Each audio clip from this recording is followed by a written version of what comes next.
Good morning, students. It's me, Shahana Parveen, here to continue chapter number 4, Matters and Non-Matters. And today we are going to discuss about the properties of matters and non-matters. So we use, as you all know, that we use different types of objects in our daily life, and these objects are made of different types of materials. ठीक है, जिस तरह से furniture जो होता है वो किसका बना होता है? Furniture is made by woods and plastic and irons. And utensils किसके बने होते हैं? Made by stainless steel, aluminium, wire, aluminium. ठीक है, और वायर किसके बने होते हैं? Wire are made by copper, iron, nickel etcetera. Each material has a specific use depending upon its physical and chemical properties. अपनी physical और chemical properties की वजह से ही इनका एक specific use होता है. ऐसा नहीं कि हम हर मेटल को हर जगह यूज़ कर सकते हैं. जनरली मेटल्स जो होते हैं क्लासीफाइड किया गया है इन्हें दो कैटेगरीज में, मेटल्स एंड नॉन मेटल्स. जो मटेरियल्स आते हैं मार्केट में उन्हें हम मेटल्स और नॉन मेटल्स के बेस पे डिवाइड कर सकते हैं. जैसे वुड है, वुड क्या है? वो नॉन मेटल है, मेटल नहीं है, और इनकी फिजिकल और केमिकल प्रॉपर्टीज़ की वजह से ही हमने इन्हें क्लासीफाई किया है. Metals can occur in free और combined state in the nature में. ये फ्री और कंबाइंड स्टेट में, कंबाइंड यानी कि किसी और के साथ मिक्सअप होकर मिलते हैं, और फ्री स्टेट कैसी होती है कि वो सिंगल ही मिलते हैं. ठीक है, रिएक्टिव मेटल्स जो होते हैं वो जनरली कैसे मिलते हैं हमें? कंबाइंड स्टेट में. और लेस रिएक्टिव मेटल्स जो होते हैं वो दोनों ही स्टेट में मिलते हैं, फ्री में भी और कंबाइंड स्टेट में भी. जैसे कि गोल्ड है, गोल्ड कैसी स्टेट में पाया जाता है? फ्री स्टेट में. वेयर सिल्वर और कॉपर जो है वो दोनों के दोनों फ्री और कंबाइंड स्टेट दोनों स्टेट में पाए जाते हैं. एल्यूमिनियम जो बक्साइट होता है, कॉपर जैसे कि पायराइट, और आयरन जैसे कि हेमाटाइट, ये कैसे कंबाइंड और स्टेट में पाए जाते हैं. अब हम इनकी फिजिकल प्रॉपर्टीज़ पढ़ने वाले हैं कि फिजिकल प्रॉपर्टीज़ जो होती है मेटल्स की वो कैसी होती है. ऑलमोस्ट जितने भी मेटल्स होते हैं वो सॉलिड होते हैं रूम टेम्परेचर पर.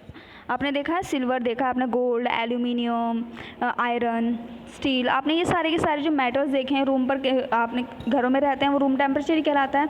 तो ऐसा तो नहीं है वो लिक्विड फॉर्म में पाए जाते हैं, वो आपको सॉलिड फॉर्म में ही मिलते हैं. जबकि मरकरी एक सिंगल ऐसा मेटल है जो रूम टेम्परेचर पर लिक्विड फॉर्म में पाया जाता है.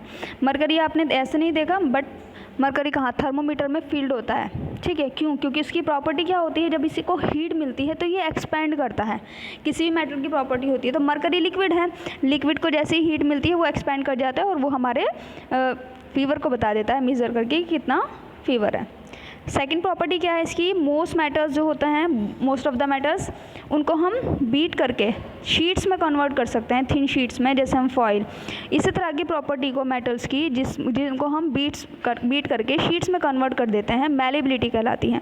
तो ये पूछा जाता है, क्वेश्चन इस तरीके से आते हैं कि कौन सा मेटल ज़्यादा मैलेबल होता है. गोल्ड और सिल्वर जो होता है वो मोस्ट मैलेबल मेटल्स माने जाते हैं. एंड दिस इज़ व्हाट, इसीलिए ये हेल्प करते हैं ज्वेलरी डिज़ाइनर्स में टू क्रिएट बैंगल्स. ठीक है, गोल्ड और सिल्वर जो होते हैं मोस्ट मैलेबल मेटल्स माने जाते हैं, इसीलिए ज्वेलरी डिज़ाइनर्स में बैंगल्स को क्रिएट करने में, चैन्स को और other decorative items gold and silver को बनाने में इनका यूज़ होता है. मेटल्स जो हैं can be easily drawn into thin wires, इन्हें थिन वायर्स में कन्वर्ट कर सकते हैं, which have a wide range of applications. है ना, जो प्रॉपर्टी होती है by virtue of which metal can be drawn into thin wires is called ductility. कि अगर हम किसी भी मेटल को थिन वायर्स में कन्वर्ट करते हैं, इस प्रॉपर्टी को डक्टिलिटी कहलाती है. तो कौन सा मेटल ज़्यादा डक्टाइल है, कौन सा नहीं है, ये क्वेश्चंस आते हैं. गोल्ड और silver are more ductile metals. Other metals that can be drawn into wires are copper, aluminium and tungsten and steel.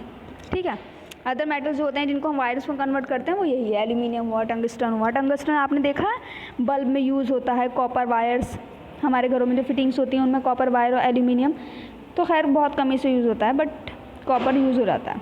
And these wires are use as electricity purpose. ये इलेक्ट्रिसिटी पर्पस के लिए wire use किए जाते हैं. Number 4 quality क्या है इनकी metals की प्रॉपर्टी? ग्लिटर और शाइनी सरफेस. हमने देखा है मेटल्स जो है चमकते रहते हैं, क्यों? क्योंकि इनकी सरफेस जो होती है वो शाइनी होती है. And this is because metal is pure in pure state can be polished.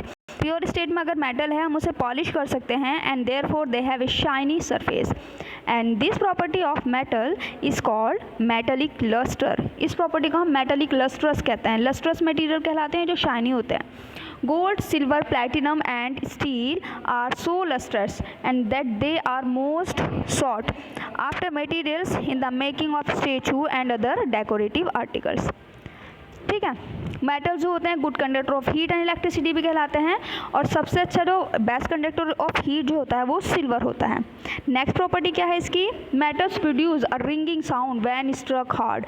इन्हें हम तेज से बीट करते हैं तो ये साउंड प्रोड्यूस करते हैं, इसीलिए मेटल्स को हम सोनोरस कहते हैं, इस तरह के मेटल्स को।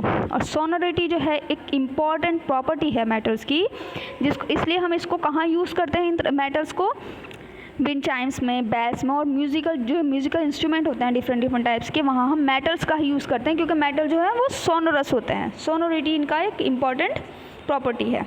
लास्ट जो है, मोस्ट मेटल्स या तो वाइट होते हैं या सिल्वरी ग्रे होते हैं कलर में, and there are few exceptions as gold yellow होता है और कॉपर ब्राउन होता है। ये कुछ एक्सेप्शन है, अदरवाइज जो ज़्यादातर होते हैं वो सिल्वरी ग्रे और वाइट कलर के होते हैं मेटल्स।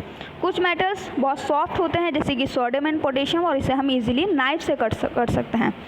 आज तो हमने ये प्रॉपर्टीज़ पढ़ी मेटल्स की, कल हम प्रॉपर्टी पढ़ेंगे नॉन मेटल्स की। तो आज के लिए इतना ही। आपकी कोई भी क्वेरी है तो आप पूछ सकते हैं।